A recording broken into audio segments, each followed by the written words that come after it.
Bienvenue à cette autre rando-rencontre, une rencontre où on parle randonnée avec des passionnés de partout à travers le monde qui nous amènent sur leur voyage, leur aventure qu'ils ont connu.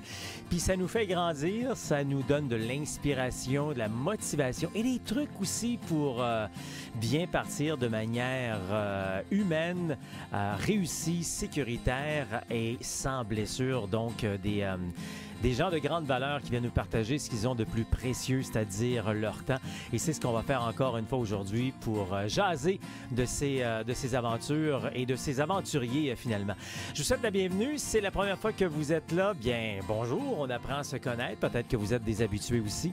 Je suis Pascal Auger, journaliste, conférencier, formateur et secouriste certifié pour Québec-Compostelle, qui est informé, inspiré, préparé pour marcher au Québec ou encore Compostelle et instigateur, coordonnateur du Chemin du Québec, 1200 km de rando communautaire entre Montréal et le bout du monde. Le bout du monde étant le phare de Cap-Gaspé, dans le parc Forillon en Gaspésie. 1200 km de bonheur sur l'unique chemin de rando communautaire en Amérique, aux Valeurs Compostelle. Et à travers plein d'éléments que je vous offre régulièrement, ces rencontres, les diffusions Facebook que l'on fait, parfois aussi aux 3-4 mois, on fait des rendez-vous bien particuliers qui durent plusieurs jours. Bien, l'idée dans tout ça, c'est d'aider les gens qui sont en réflexion et qui sentent le besoin de prendre une pause de leur quotidien pour mettre plus de sens, plus de liberté, plus de bonheur dans leur vie. C'est ce qu'on va faire encore une fois aujourd'hui, en mettant à l'honneur ces aventuriers. Je vous mentionne également qu'on échange sur la rando, en particulier sur la rando communautaire, ou si vous préférez, entre parenthèses, pèlerinage. Pèlerinage, un mot qui dérange des fois des gens, qui fait peur, qui pensent qu'on est encore très relié à la religion. Évidemment, le pèlerinage, au départ, c'était religieux, mais ça a beaucoup évolué avec le temps maintenant. C'est quand même de l'introspection, c'est prendre du temps pour soi, de réfléchir, de se ressourcer, de relaxer, c'est tout ça. Moi, j'aime bien dire que c'est une démarche de vie. La rando communautaire, c'est pas partir sur le party pendant 3 semaines, 10 jours, etc. C'est se donner des outils pour arrêter un peu le temps qui va tellement vite aujourd'hui, et ça fait du bien d'avoir des moments pour se faire, pour se donner cette pause-là. C'est ce que j'aime bien dire, hein, de prendre une pause. Donc, on se concentre surtout sur la rando communautaire, pèlerinage, mais nos trucs, nos idées, nos partages peuvent également vous aider si jamais vous faites de la rando autonomie et puis si jamais vous faites de la rando tourisme, donc qui est deux éléments complètement différents. N'oubliez pas, à travers tout ça, ici, quand on se jase, peut-être que vous allez avoir plein de questions. Il y a plein de manières, vous pouvez nous rejoindre pour répondre à vos questions. De un, on a 2 groupes. Il y a Marché, Santé, Bonheur, un groupe sur Facebook qui va répondre à plein de questions sur l'aventure, autant au Québec, sur le chemin du Québec, que sur les chemins de Compostelle. Et puis, on a également un groupe qui est dédié vraiment au chemin du Québec pour les gens qui vont faire le chemin, qui l'ont fait, qui sont sur le chemin, qui vivent le chemin. Ça s'appelle Chemin du Québec, donc sur Facebook. Pour nous rejoindre également, bien, vous allez faire un tour sur la page Contact de québeccompostelle.com ou encore, vous pouvez nous écrire par info@québeccompostelle.com. Puis n'oubliez pas aussi que si vous êtes dans les programmes de préparation, le programme Passionné, bien, à chaque fois que vous regardez des vidéos, vous pouvez, sous la vidéo, il y a une case et vous pouvez poser vos questions. Puis ça nous fera un plaisir de vous répondre très, très rapidement parce que pour nous, c'est très important, justement. On est une source importante, crédible, la référence, finalement, en randonnée pédestre au Québec. Et puis, on vous répond extrêmement rapidement. Surtout quand vous êtes dans les programmes de préparation qu'on vous offre. Là-dessus, allons s'inspirer avec ces gens vraiment, vraiment inspirants et de grande valeur. En direct de la Mauricie, on rejoint Pierre qui prend quelques minutes, qui délaisse ses fleurs quelques minutes pour venir jaser avec nous. Pierre que j'ai rencontré il y a quelques années, ça passe vite le temps, qui est venu faire un week-end rando rando. Puis pas longtemps après, il est venu faire un rando séjour. C'était le rando des érables dans le secteur des érables, Victoriaville, etc. Puis je sais qu'il n'y a pas longtemps, on va clarifier ça ensemble. Tu es allé marcher une partie de Compostelle. Puis là, tu es resté sur ton appétit, d'après ce que je peux comprendre. Et tu vas retourner donc bientôt à finaliser, boucler la boucle en quelque sorte. Pierre, de un, merci beaucoup de prendre du temps avec moi aujourd'hui. Ça me fait plaisir, ça me fait plaisir, bien sûr. Hey, on fait un à côté, là, mais c'est vrai que t'es un amateur de fleurs. Tu as beaucoup de fleurs chez toi, hein? Oui, oui, j'ai beaucoup de fleurs, j'ai mon jardin, mon potager, oui. Les jardins et le potager également. Écoute, donc, tu es un gars de plein air, c'est bon. Mais avant que je te connaisse, étais-tu un gars de plein air comme ça? Non seulement de fleurs, mais tu faisais-tu de la marche ou c'est qui ça, Pierre la jeunesse? Oui, ben, moi, j'ai toujours aimé marcher. J'ai toujours été euh, fan de ça. Je suis quelqu'un qui est assez contemplatif. Fait que j'aime me retrouver en forêt, j'aime me retrouver dans les montagnes, j'aime marcher autour des lacs et tout ça. Fait que j'ai toujours fait un peu ça. J'ai fait, bon, de la course, j'ai fait du vélo, mais c'est ça, je suis plus précisément, j'avais toujours, avant de faire Compostelle, la formation avec toi, j'avais toujours dans la tête, parce que j'avais lu des choses sur Compostelle, je me disais, un jour, on dit toujours ça. Puis, c'est ça, c'est arrivé finalement. Puis, Puis en qu'est-ce commençant par le Compostelle, la formation que j'ai suivie avec toi, que j'ai trouvé super importante pour moi, parce que ça m'a vraiment aidé à, à cerner ce que je voulais, puis la façon aussi de le faire, me préparer finalement à bien faire des choses. Ouais. Puis qu'est-ce que je trouve ça intéressant quand tu dis, ben, parce que oui, effectivement, je l'entends, c'est un classique un jour, un jour, un jour. Qu'est-ce qui a fait en sorte qu'à un moment donné, tu as dit, OK, c'est assez, un jour, c'est maintenant? Qu'est-ce qui t'a fait passer à l'action? Ben, un peu, c'est peut-être un peu la retraite, le fait, l'arrêt de travail et tout ça. À un moment donné, je me suis dit, bon, regarde, là, c'est là que ça se passe. J'ai pris ma retraite en 2013. J'ai travaillé après un peu 7 ans, mais c'est ça. Mais pour moi, c'était ça. Il fallait que je, je réalise ce rêve-là aussi. OK. Puis tu me parles, effectivement, c'est ça qui t'a amené à Compostelle, sur le chemin du Québec et tout. Euh, Qu'est-ce que tu venais chercher quand tu as fait ta formation avec moi? En fait, c'est toute l'information aussi qu'on reçoit pendant cette formation-là. Et la façon de se préparer à faire ces choses-là, c'est beau dire je vais aller marcher, tu enfiles tes souliers, mais tu ne sais pas vraiment si c'est les bons souliers qu'il te faut, si c'est pas vraiment. C'est tout ça, c'est la façon de se préparer et de pouvoir réaliser quelque chose, mais de la bonne façon, de ne pas se mettre les pieds dans le plat non plus en partant comme ça. Puis, oui, c'est tout ça, je pense que je suis allé chercher.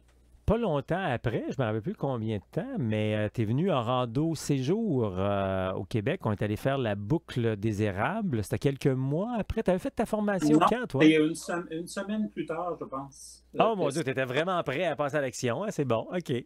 Oui, tout à fait. Excuse-moi, je vais juste mettre, parce qu'il me dit que ma batterie est faible. Là. Ah, oui, parce que sinon, on va manquer d'énergie. Ça va être comme un marcheur sur le chemin qui manque d'énergie, puis ça ne nous tente pas de faire ça. Fait que c'est ça. OK, donc, après ça, tu es venu faire un rando séjour d'une semaine au Québec. Tu as choisi la boucle des érables, qui a quelques montées, quelques descentes. Ça t'a mis un peu en appétit, finalement, pour Compostelle. Est-ce que rendu là, ta date de Compostelle était déjà choisie ou tu faisais juste continuer à te préparer? En fait, je commençais juste à me préparer. Je n'avais pas décidé de date. Vraiment, c'est euh, finalement avec une amie qui avait décidé, OK, je pars pour le Portugal, est-ce que ça te tente et tout ça? Puis finalement, je me suis dit, ah, c'est peut-être l'occasion de partir. Fait que finalement, j'ai dit oui, j'y vais, mais je vais partir 2 semaines avant toi, puis je vais aller marcher Porto Compostelle avant. Puis ensuite, je suis revenu sur Porto pour la rejoindre finalement. OK, donc tu partais en voyage, en vacances au Portugal avec elle, mais donc ça l'a provoqué ton voyage à Compostelle. Exactement. OK, Ça s'est fait comme ça. Là. J'ai dit non, OK. ça y est, c'était là que je le fais. Puis ta préparation avec moi, puis ta semaine de rando avec moi, comment ça t'a préparé justement pour ton aventure à Compostelle? Un, de se prouver qu'on est capable de le faire. Hein? Et deux, c'est ben, toute la préparation par rapport physiquement aussi et mentalement aussi, comment je vais vivre ça sur le chemin, seul et tout ça. Malgré que, comme je te disais tantôt, je suis un contemplatif. Moi, j'aime ça me retrouver seul en forêt, j'aime ça réfléchir, j'aime ça méditer, tu sais, je suis bien là-dedans. Et c'est là que j'ai réalisé aussi, par exemple, sur le chemin avec toi, les moments où j'étais seul, euh, qu'est-ce que ça m'apportait intérieurement. Une paix que tu ne trouves pas vraiment quand tu roules sur la route ou quand tu... Hein, c'est en marchant, en voyant ce qui se passe autour, en admirant ce qui se passe autour, que tu fais un retour, un chemin intérieur aussi, c'est ça. Mais parlons-en de ton chemin intérieur que tu as fait. Tu as fait le chemin portugais. Tu t'es rendu jusqu'à Santiago. C'est pour ça qu'on a dit un petit peu en riant là, que tu es resté sur ton appétit, tu vas y retourner bientôt. Tu as marché de Porto à Santiago. Tu as fait quel? Tu as fait le côtier, le central, le littoral, l'intérieur? Qu'est-ce que tu as fait? Le côtier. Le côtier. Puis c'était à quelle période de l'année? Je suis parti en septembre. Oui, septembre, à la fin septembre. Pas mal dans les mêmes dates que je pars actuellement. OK. Parle-nous de cette aventure que tu as faite donc de Porto jusqu'à Santiago, qui est à peu près le 300 km, beaucoup par la côte. À un moment donné, on rejoint le central, puis on se retrouve à l'intérieur des terres, mais quand même beaucoup de côtes au mois de septembre. Parle-nous de ça. Tu sais, c'était pour moi la première fois que je partais seul, organisé, puis pas vraiment, dans le fond, parce que je savais que je me rendais, j'atterrissais à Porto, je m'étais réservé une auberge près de l'aéroport et je ne savais pas trop où je partais. Ben, d'après les livres que j'avais, j'allais m'orienter, mais c'est un peu stressant, mettons, de partir de même pour la première fois aussi. Puis, en même temps, c'est ce qui m'a apporté beaucoup de confiance parce que là, je me disais, hey, je suis capable de le faire. Là, partir tout seul, je vais dans un autre pays, une autre langue. Je parle anglais, français, là, oui, mais je ne parle pas portugais, je ne parle pas espagnol. Je parle pas, fait que, mais ça m'a prouvé beaucoup de choses par rapport à moi, mes capacités et tout ça. Puis finalement aussi, la rencontre des gens, parce que la première auberge que j'ai fait, le soir, je suis arrivé à Porto, le monsieur qui était là, c'était sympathique au bout de l'accueil, puis c'est lui qui m'a indiqué demain matin, tu t'en vas là, c'est de là que tu parles. Tu sais, puis sur le chemin faisant, ben, j'ai rencontré d'autres personnes. À un moment donné, je me suis trompé. Il y a un monsieur qui s'est arrêté. Il me dit, hey, c'est pas là, faut que tu ailles, c'est par là, faut que tu passes par là. Je virais de bord, puis j'ai fait mon chemin. Mais tout ça, ces rencontres-là aussi qui ont facilité ma route. Et en même temps, au niveau de la confiance en soi, ça a été magnifique pour ça. Je me suis dit, hey, je suis quelqu'un déjà qui, au niveau de la confiance en soi, c'est peut-être pas toujours facile. Fait que je me dis, ça m'a solidifié à ce niveau-là. En même temps, tu as pris un chemin qui est quand même fréquenté, peut-être pas autant que le Camino Frances, mais quand même fréquenté. Il y a un pas pire achalandage. Je pense qu'en septembre, il y a quand même assez d'achalandage. Donc, tu voyais des gens, d'autres pèlerins, d'autres marcheurs qui parlaient sur des dents. Tu sais, donc, là-dedans, dans ce bain-là, tu n'étais pas seul non plus, là. Non, mais je te dirais que les rencontres sur le chemin, à ce moment-là de l'année, ça a été... il n'y avait pas tant que ça de monde.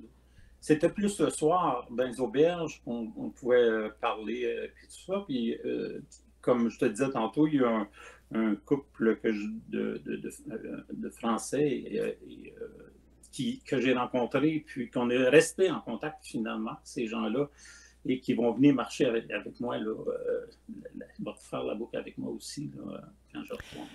Donc, de belles rencontres humaines, de fait de belles rencontres là-dessus. Donc, c'est intéressant de savoir qu'en septembre, c'est un petit peu moins achalandé sur le Camino Portugais. Ça, c'est très intéressant parce que c'est un chemin qui gagne en popularité. Parle-nous maintenant de ce que tu as vu, les paysages, de l'endroit, ce que tu as goûté. Je sais pas, moi, tu sais, parle-moi un peu de ce vécu-là.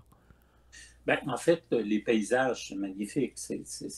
On marche sur la côte, donc tout le long, tu vois la mer et tout ça.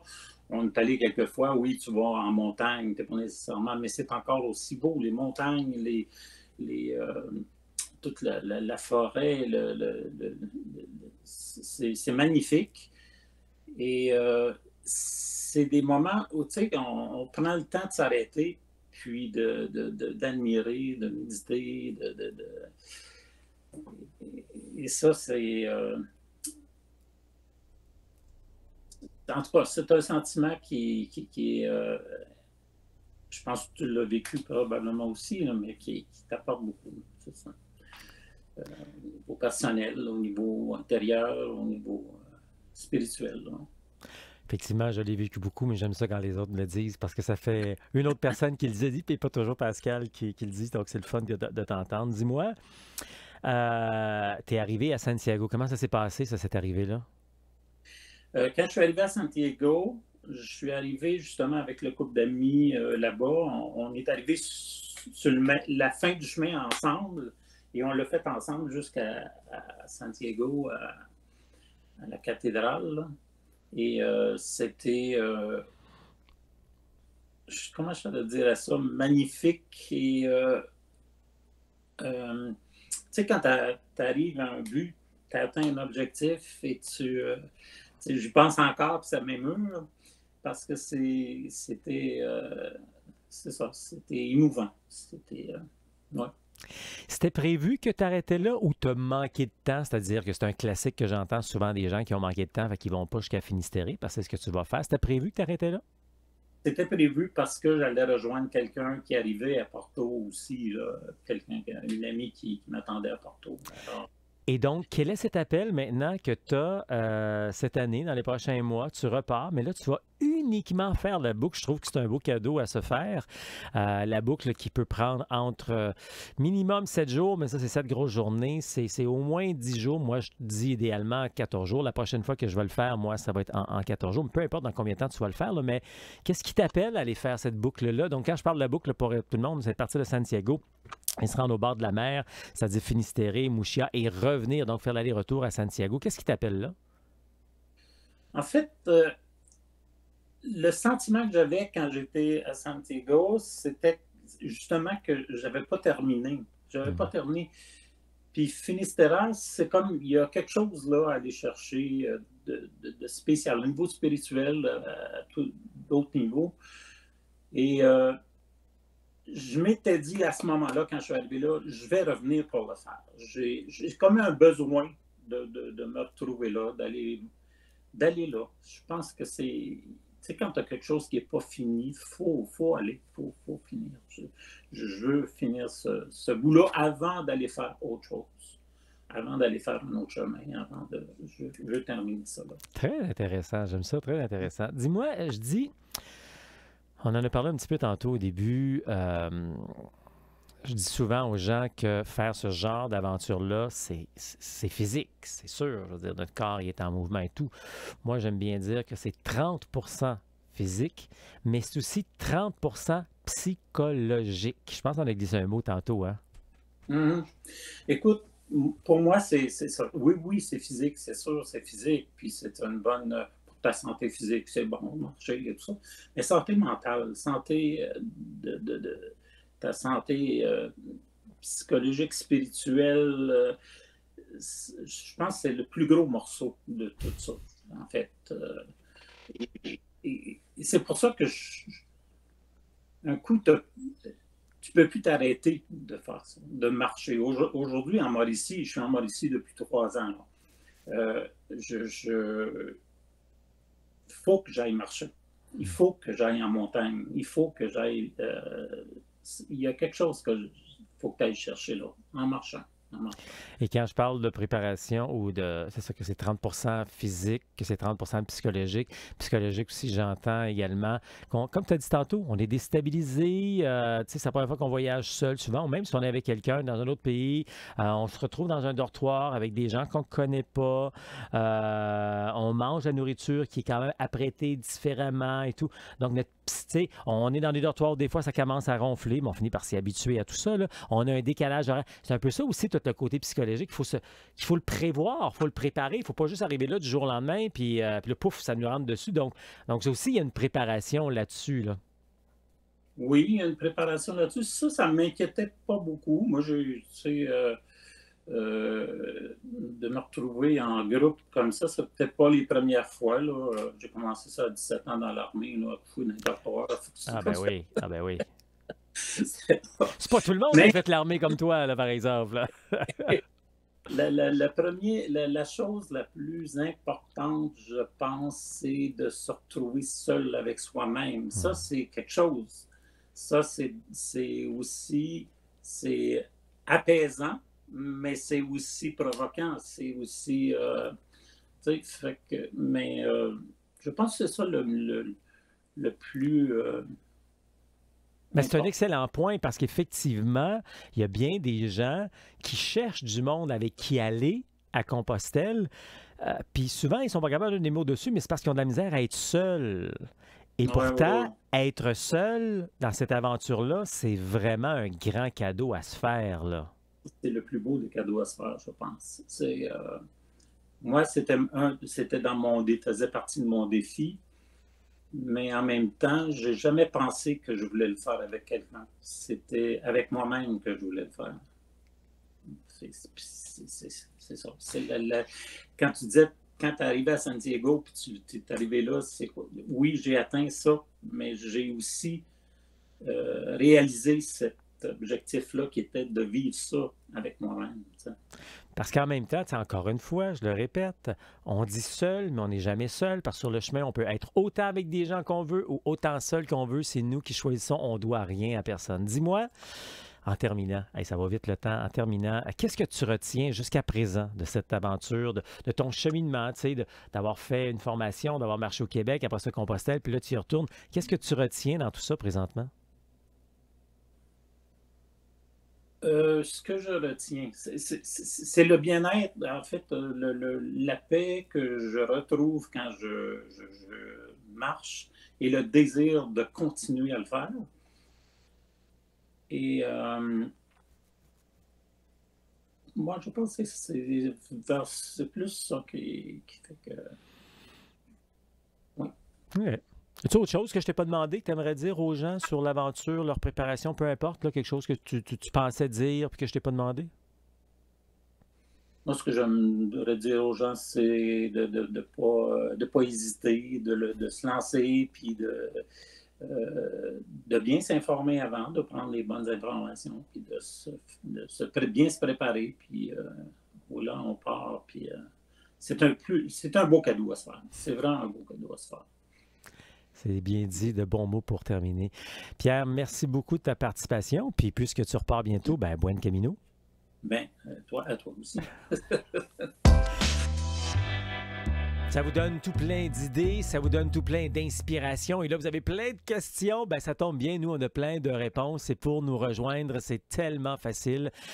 Tout d'abord, si vous êtes dans les programmes de préparation que l'on offre, le programme Passionné, ben, sous chaque capsule, chaque vidéo, il y a un endroit là que vous pouvez poser vos questions, puis on va vous répondre très, très, très rapidement.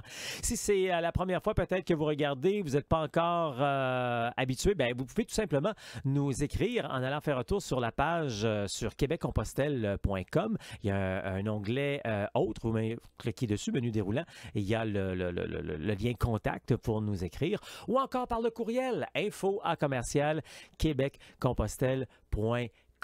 Mais sachez aussi qu'on a de belles communautés pour nous aider à nous informer, nous inspirer, nous préparer. Si votre rêve, c'est de marcher au Québec ou encore Compostelle, il y a le groupe Marché, Santé, Bonheur qui est exactement pour ça. Et ce qui est vraiment très précieux de ce groupe-là, c'est que c'est un groupe privé. On n'a pas n'importe qui rentre là-dedans. C'est vraiment des gens qui sont sérieux et qui veulent vivre cette aventure-là dans les 6 à 18 prochains mois. Et donc, un groupe privé, c'est encore une plus grande richesse que vous allez retrouver là-dedans. On a aussi pour les gens qui veulent s'aventurer éventuellement sur le chemin du Québec ou encore qui sont sur le chemin du Québec ou qui ont vécu le chemin du Québec, le groupe Chemin du Québec sur Facebook. Il y a plusieurs milliers de personnes qui sont sur ce groupe, de beaux partages également qui se passent. Donc, on vous invite à vous abonner à ces deux groupes-là pour avoir des réponses à plusieurs de vos questions avec grand plaisir également. Si ça vous tente de faire des activités avec nous, vous allez faire un tour sur québeccompostelle.com, vous cliquez sur le menu Autres, il y a un menu déroulant et là-dedans, vous allez voir non seulement les indispensables de la rando, le blog aussi, mais aussi le calendrier. Et sur le calendrier, vous allez voir toutes les activités que l'on fait dans une année au grand complet. D'ailleurs, tout ce qui est écrit en rouge dans des blocs blancs sont des activités, événements, listes, matériels, documentation gratuite. 60 à 75 % de ce qu'on y retrouve est totalement gratuit, alors profitez-en. Aussi, si vous êtes commencé à être vraiment sérieux dans votre démarche et vous avez besoin d'aide, on a quelque chose qui s'appelle l'appel de la liberté. C'est 30 minutes gratuits avec moi ou un membre de l'équipe. On va vous écouter. C'est quoi vos aspirations? C'est quoi vos projets? Qu'est-ce que vous avez le goût de faire? On va parler des 3 grands piliers de la rando communautaire, c'est-à-dire être bien informé, bien inspiré, bien préparé également. On va vous montrer des diapos également avec ça. Vous pourrez prendre des photos, des sauve-écrans et si vous voulez vous préparer par la suite par vous-même. Sinon, si vous êtes sérieux dans votre démarche, on va vous parler de comment nous, on aide les gens. C'est quoi la prochaine étape avec nous? Donc ça, c'est l'appel de la liberté à québeccompostelle.com/appel, APPEL avec un A majuscule parce que c'est majeur le temps qu'on va passer ensemble pour vous aider à réaliser ce rêve. Surtout si vous êtes tanné de tourner en rond, vous voyez plein d'informations à gauche puis à droite sur les médias sociaux, ça devient plus mêlant que d'autres choses. Ou encore, c'est vrai que des fois, on voit des vidéos intéressantes sur YouTube et là, on fait un commentaire, on pose une question, sauf que la personne ne répond pas ou peut-être elle a une réponse 3 mois plus tard parce que ce pas des gens qui sont dédiés, dévoués à 100%. C'est des tripeux, c'est très correct, là. Alors que nous, à Québec-Compostelle, c'est ce qu'on fait, c'est ce qu'on vit à tous les jours, 24 heures par jour. Alors, c'est sûr que vous allez avoir des réponses rapidement avec nous. Donc, un lieu crédible, un lieu régulier, donc, pour recevoir des informations. Alors, c'est ce que vous allez avoir avec québeccompostelle.com pour, en bout de ligne, avoir plus d'assurance, plus de confiance pour réaliser ce grand rêve de marcher au Québec ou encore Compostelle de manière humaine, réussie, sécuritaire et sans blessure. Tu mérites une pause. Alors réalise ton rêve de marcher au Québec ou encore Compostelle. Ça marche.